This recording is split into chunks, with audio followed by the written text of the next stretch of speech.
We now return to Creepy Santa in a Big World. This Santa is far creepier than me. I am very excited about today's review. Hello everybody, and welcome to day 20 of 25 Days of Suggestions 2023. Absolutely insane that we've already made it to day 20. Series is almost over, but I'm so excited for the last few days, especially because today we have one of my all-time favorite suggestions I've ever gotten. I love when people think outside of the box for their requests, and the request that Luby the cat made here today was certainly a pretty great one, and I'm very glad my random name picker landed on it. Anyway guys, welcome back to another review. Today, we're going to be taking a look at this big plastic Dinoco helicopter from 2007, as once again suggested by Luby the cat. Thank you so much for the suggestion. As always, man, I'm excited to take a look at this thing. I looked it up trying to find what the product's name was. It was literally just called Dinoco Helicopter. Released in 2007, this is a big plastic 155 scale-ish item that also came packed with a little mater here, as you can see. Now, this is not, you know, a 155 scale diecast line mater, but it was advertised to work with the 155 scale diecast line. We'll get to that in just a minute, but before we do, I'm also very excited about today's day in the advent calendar. Door 20 here should contain this piece of track, the last piece we need to make our tree.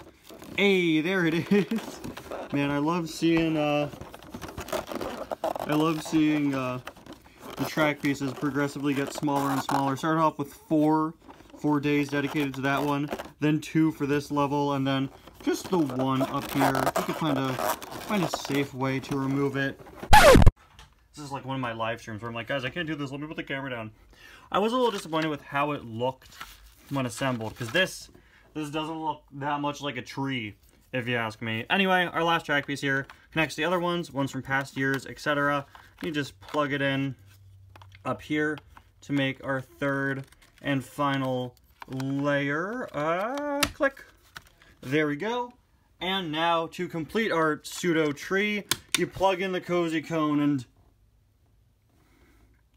it looked a lot more like a tree on the box. Here it just kind of looks like a triple-decker radiator spring sandwich. I'm not saying it looks bad, and it probably looks a lot better when you have all the accessories on it. You know, I still applaud them for trying something new and different and something very clever. I think I might just display it with your track pieces all separate, which is, of course, also an option. They suggest you could also just, you know, have your very own little radiator springs discs that could all connect. You know, ooh, wow. This is not gonna lie, probably a better idea. Kinda looks like a snowman, maybe. Maybe if you squint, you're gonna have to do quite a bit of squinting if you want to say that the other design looks like a tree, but yeah, still, pretty fun in concept. You know, very clever in concept. Probably not the best in execution, but again, once we have everything all on there, I think it'll look a bit better, especially when you put the quote-unquote star on top, which is, of course, a all-gold piston cup. I think once you add that, it'll definitely look a bit more tree-like, but still, I commend them for the cleverness. Anyway, here's our buddy Rotor Turbowski. For the record, this thing is supposed to make sounds, but mine doesn't anymore, and I don't think I have the right type of batteries to replace it. I've been using this as my Rotor Turbowski in Cars Adventures for years. As I said earlier, he is pretty much 155 scale compatible, and was advertised as such. As you can see, this side unfortunately has all the screws, so it's a good thing I use this side for thumbnails. Really like that expression. Okay, maybe I don't. It's kind of a creepy smile. Got all these sticker decals on him. The King, Dinoco, Dinoco. This tailpiece is a completely different piece with these soft plastic wing parts sort of inserted in. But you have this little code on his side, N9747P. And, as I showed earlier, this window is actually a button, and when you open it up, look at that. Hey, it's Mater. He pops out. Now, this Mater, as I said, he's not a 155 scale Mater. You know, I mean, I guess technically this is 155 scale, but I mean, he's not like a Mater diecast. Here's Race Team Mater for comparison. Yeah, while this definitely does look pretty good, and I'd say it's probably pretty in scale with 155 scale diecast, maybe a bit bigger.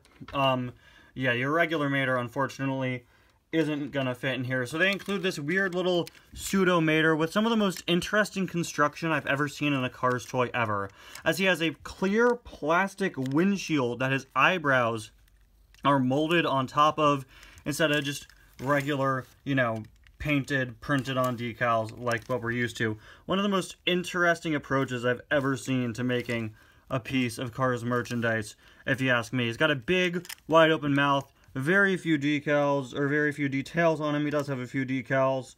The back is also fully blue, which I always thought was such a weird choice. And the doors are fully, like, a greenish color. Not the most accurate Mater.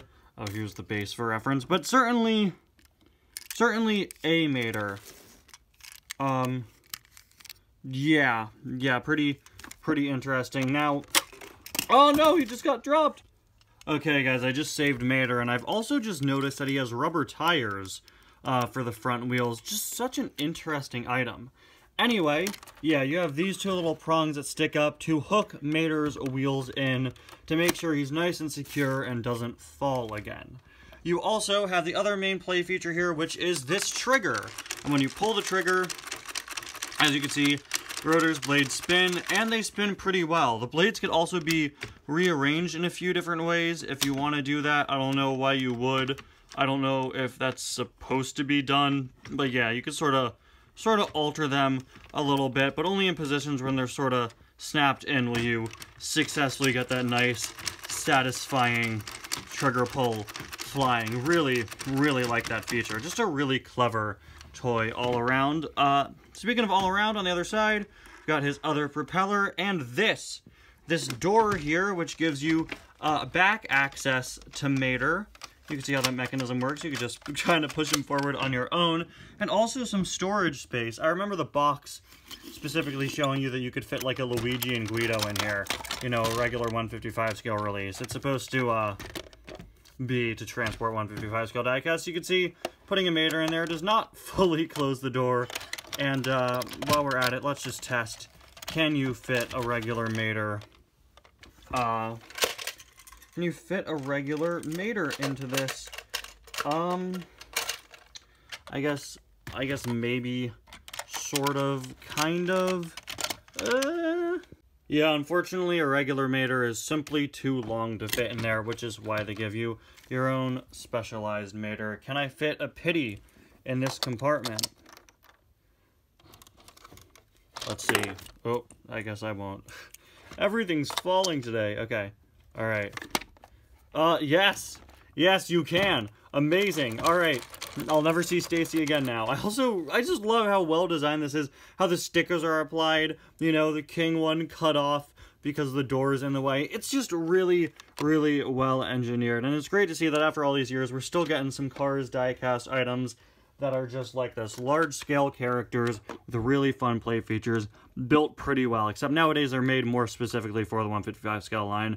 We've got the on-off switch there, the speaker, and yeah, again, Mater would have some different lines like, I'm happier than a tornado in a trailer park, and that's the only one I remember. But he had some of your typical Mater lines. There also may have been noise when you pull the trigger, but I'm pretty sure I made that up. Maybe. I don't know. But there you have it, the one and only 2007 big plastic Dinoco helicopter. I gotta come up with a better way to name it than that for the title of the video. Anyway, guys, thank you so much for watching. I'm gonna see how on earth I could fit this guy in my regular thumbnail scheme, and I'll see you guys next time. Bye now.